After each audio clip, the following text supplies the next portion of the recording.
Hello everyone, my name is Afzal Rasendriya and my last student number is 019. In this part of the video, I'm going to explaining about phrasal verbs. So sit back, relax, grab your notebook, your pen, and let's get into it. So let's start by understanding what is phrasal verb. Phrasal verbs are a unique feature of English language, combining a verb with one or more particles. These particles can be adverb or preposition. They completely change the meaning of the main verb. So, phrasal verbs are essential for everyday English. Mastering them is crucial for effective communication. There is 4 types of phrasal verb. Number 1 is transitive phrasal verb. Number 2 is intransitive phrasal verb. Number 3 is separable phrasal verb. And number 4 is inseparable phrasal verb. Number 1, transitive phrasal verb. Transitive phrasal verb require a direct object to complete their meaning. For example, I'll take care of the bill. The bill here is the object. Number 2, intransitive phrasal verb. Intransitive phrasal verb do not require a direct object. For instance, the cat jumped up. In this case, there is no direct object. The action is complete without one. Number 3, separable phrasal verb. Separable phrasal verb can have their object placed between the verb and the particle or after the particle. For example, I have to give back her jumper versus I have to give her jumper back. Number 4 is inseparable phrasal verb. Inseparable phrasal verb can take a direct object but can't be separated from one another. For example, I'll look after the kid. You can't change that to I'll look the kid after. When comparing 3-word phrasal verb to 2-word phrasal verb, there are notable differences to consider. First, all 3-word phrasal verbs are transitive, which mean they're requiring an object in the sentence. All 3-word phrasal verb. Secondly, most of 3-word phrasal verbs are inseparable.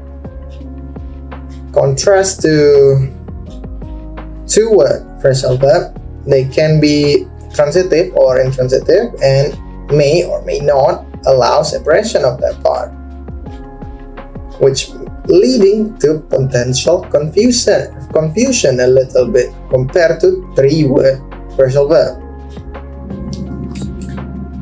Phrasal verb may seem challenging at first, especially the 2-word phrasal verb, right? Is it transitive? Is it intransitive? Is it separable? Is it inseparable? Who knows? But with practice and exposure to the word, you will know how to differentiate which one is separable, which one is inseparable. So that's all from me. Thank you for watching this part of the video. Now, let's continue to the next material. Hi everyone, my name is Bunga Ivana with student number 0601128227022. So here I am going to explain about types of phrasal verbs. So there are 4 main types of phrasal verbs. Number 1 is transitive phrasal verbs. Number 2, intransitive phrasal verbs. Number 3, separable phrasal verbs, and the last one is non-separable phrasal verbs. So I'm going to explain about transitive phrasal verbs first.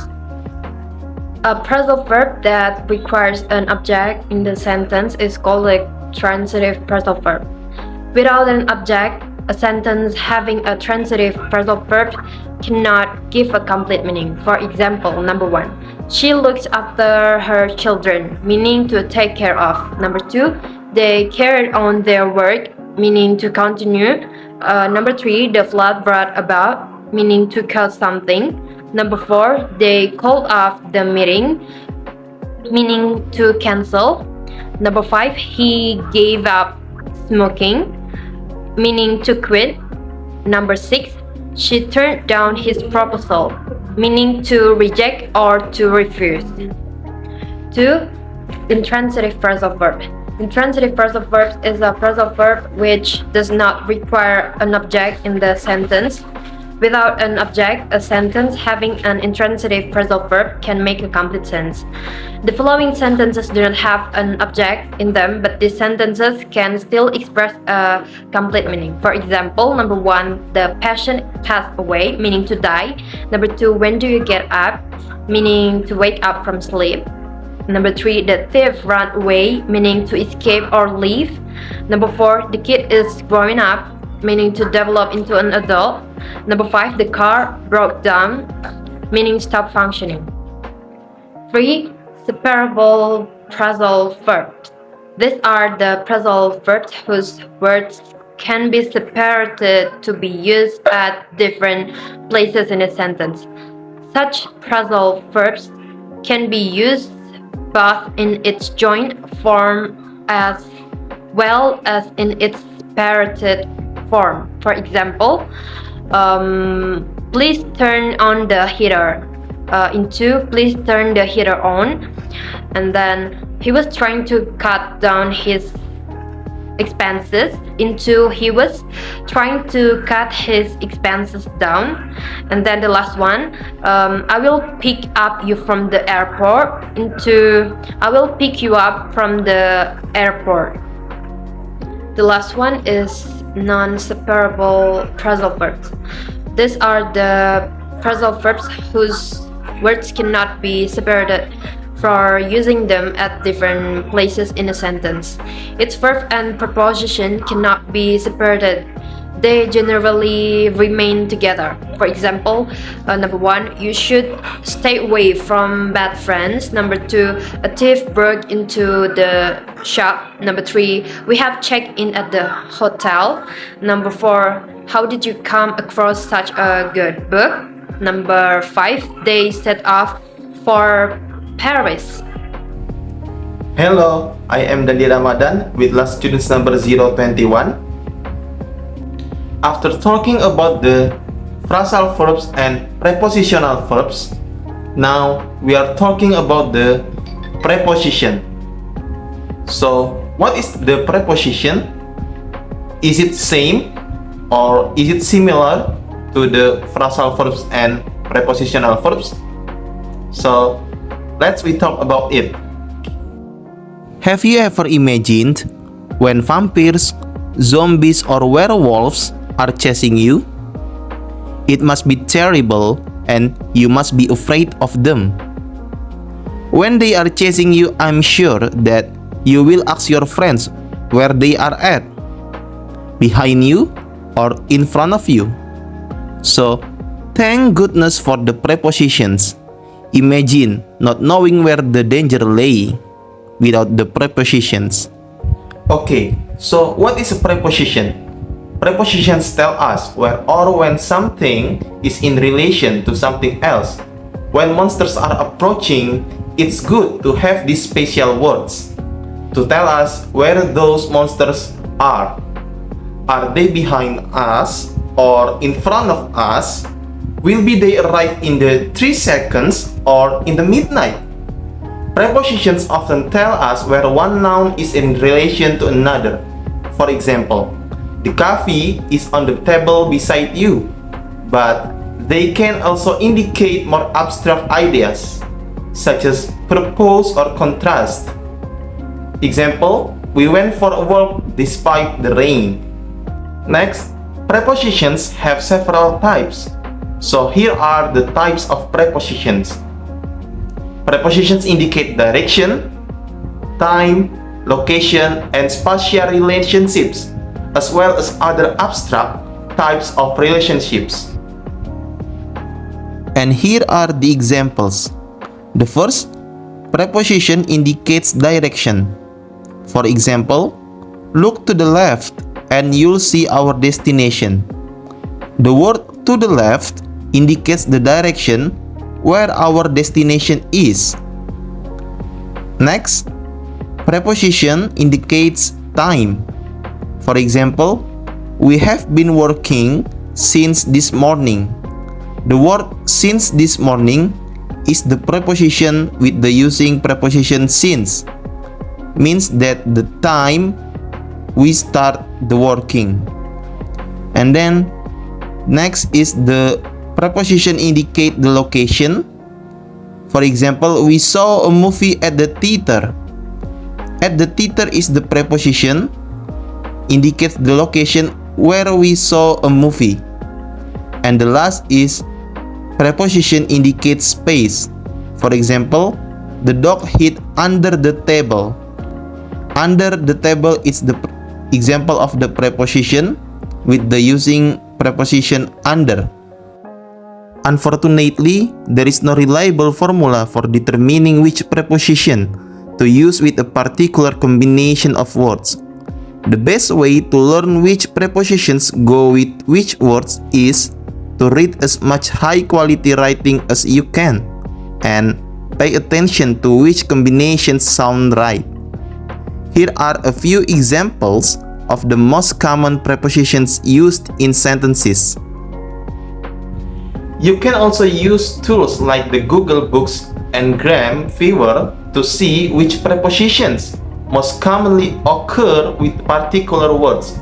But remember, this tool cannot be explained the difference in meaning between different prepositional phrases, like pay for means to purchase and pay off means to bribe.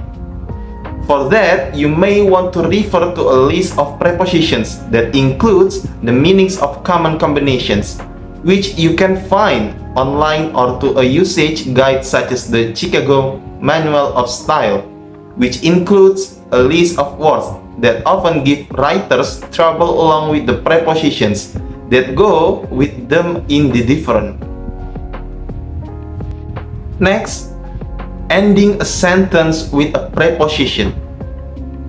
The old claim that it's wrong to end a sentence with a preposition has been debunked. It's not true now, and it never was true. Writers who insist that a preposition cannot end a sentence often end up with stilted and unnatural sounding sentences. For example, here are the examples of ending a sentence with a preposition.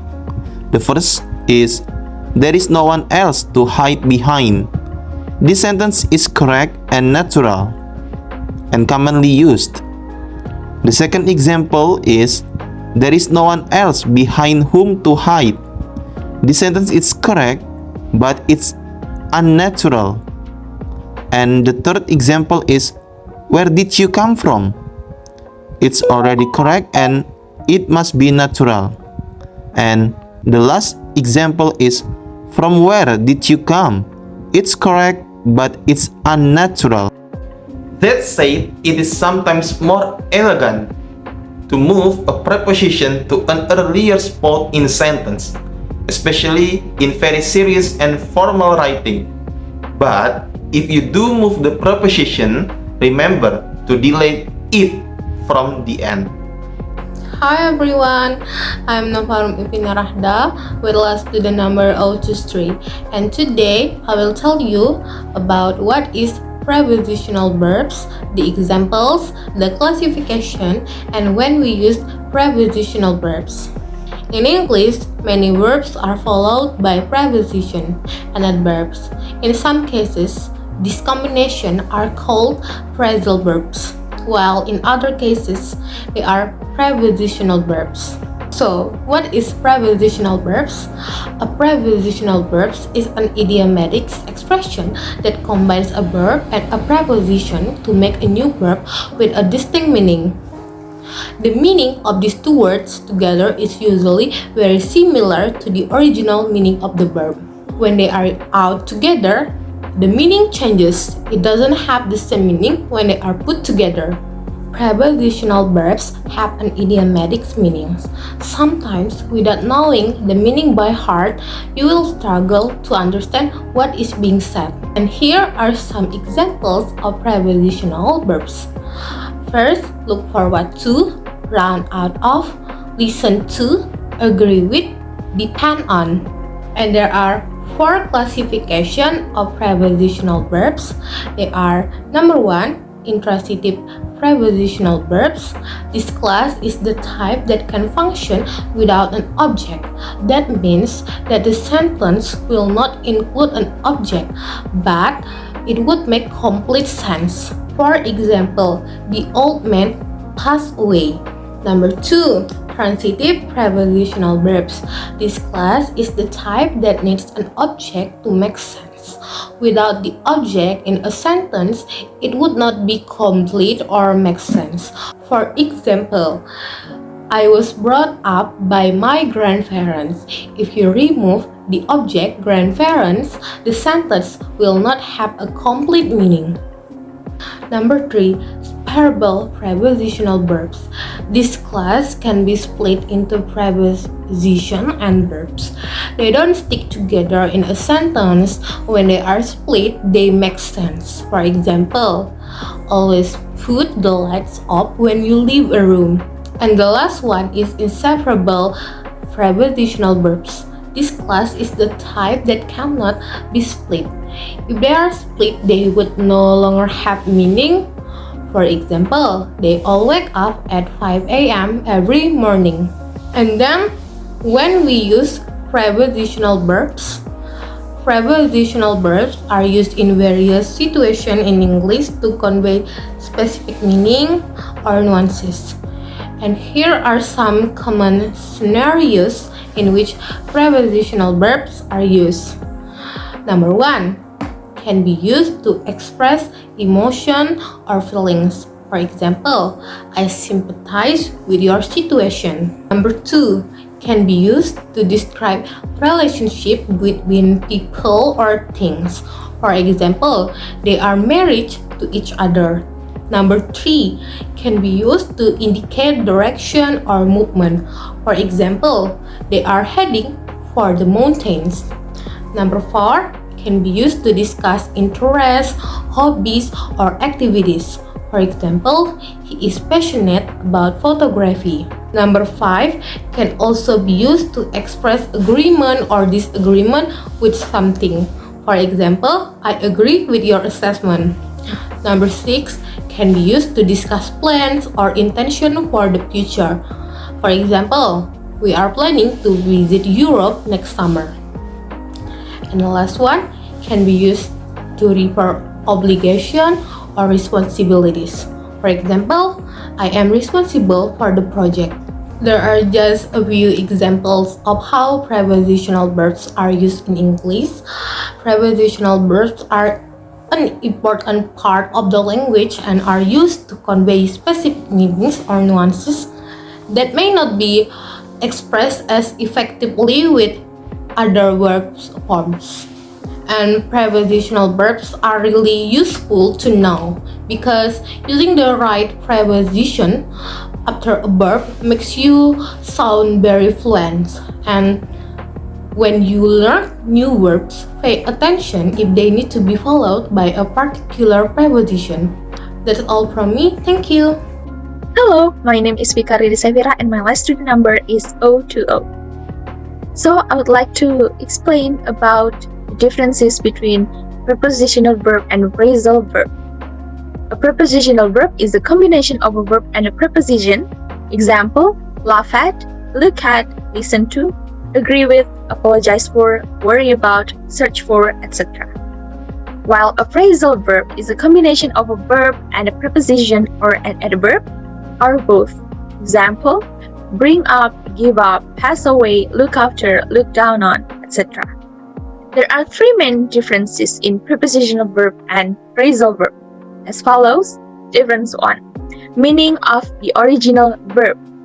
A phrasal verb has a meaning that is different from the original meaning of the verb. Here are examples.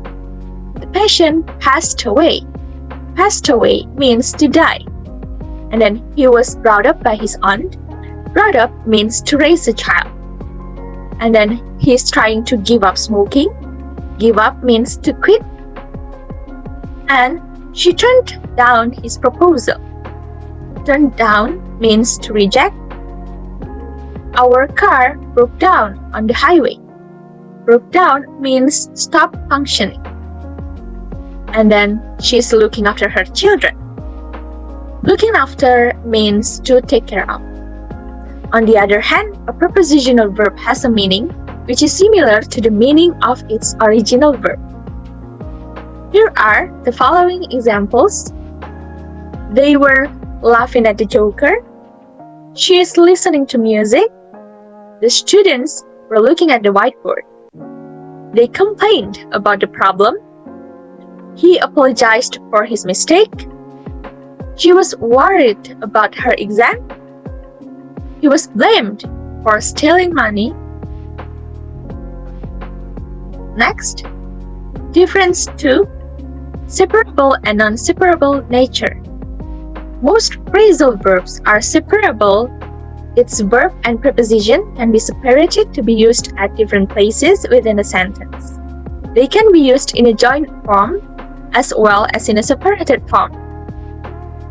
Examples: the people requested to cut down the prices. The people requested to cut the prices down. She turned down his proposal. She turned his proposal down.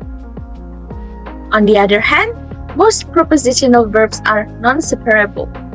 Its verb and preposition cannot be separated to be used at different places within a sentence. They generally remain together. The kids are laughing at Joker.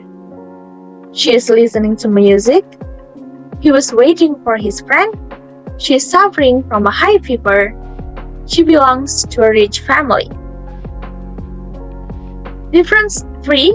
Place and requirement of an object for the verb. All prepositional verbs require an object in the sentence. Without an object, the sentence having a prepositional phrase cannot express a complete meaning.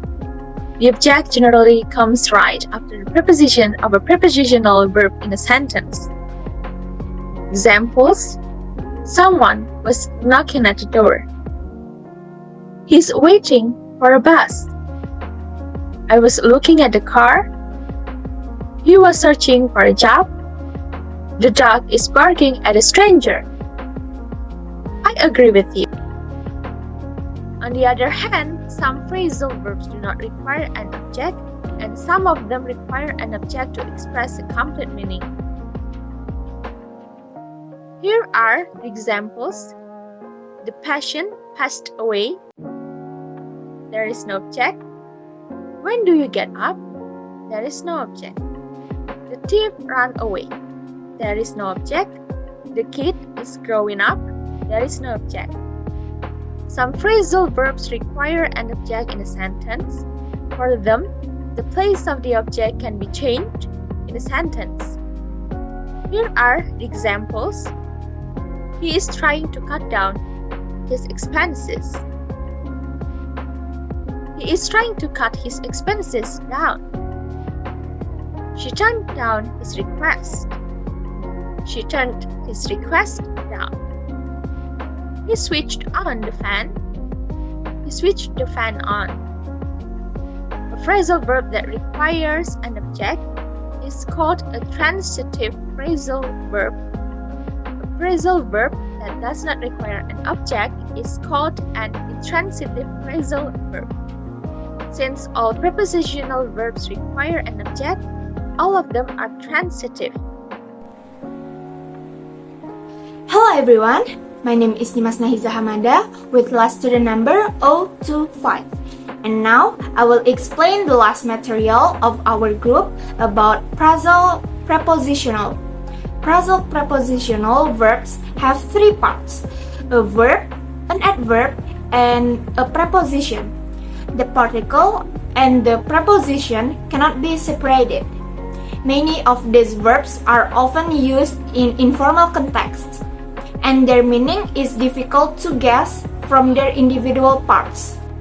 Here are some examples of phrasal prepositional verbs: catch up with, get on with, look out for, listen out for, look up to, do away with, look down on, put up with, face up to, look forward to, watch out for, get away with, and look in on.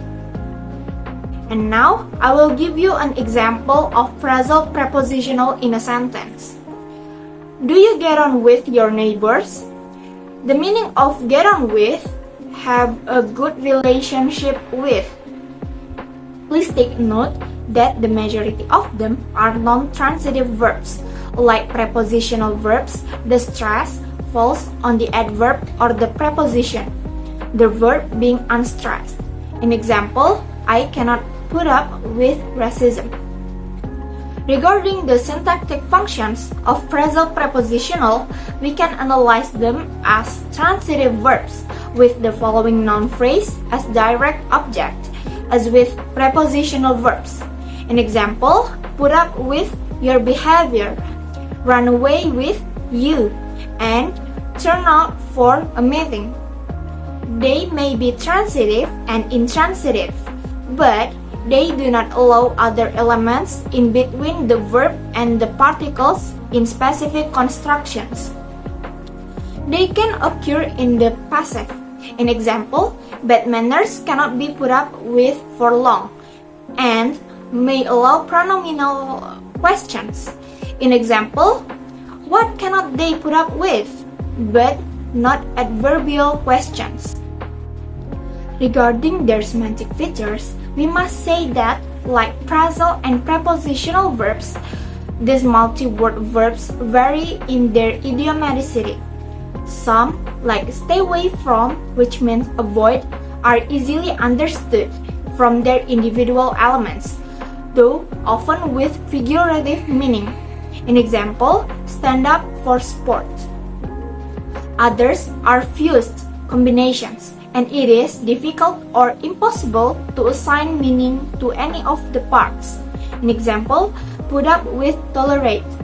There are still others where there is a fusion of the verb with the first particle, or where one or more of the elements may seem to retain some individual meaning.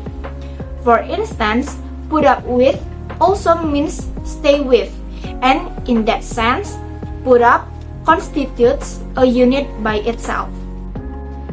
However, they may vary in their idiomaticity, since verbs such as stay away from my children or I face up to everyday problems are easily understood from their individual elements, whereas verbs such as you always stand up for my ideas and look forward to seeing you again have figurative or idiomatic meaning. Often, in other combinations, it is difficult or impossible to assign meaning to any of the parts. In example, she cannot put up with her husband's manias. Alright, that's all from our group. Thank you for your attention. See you!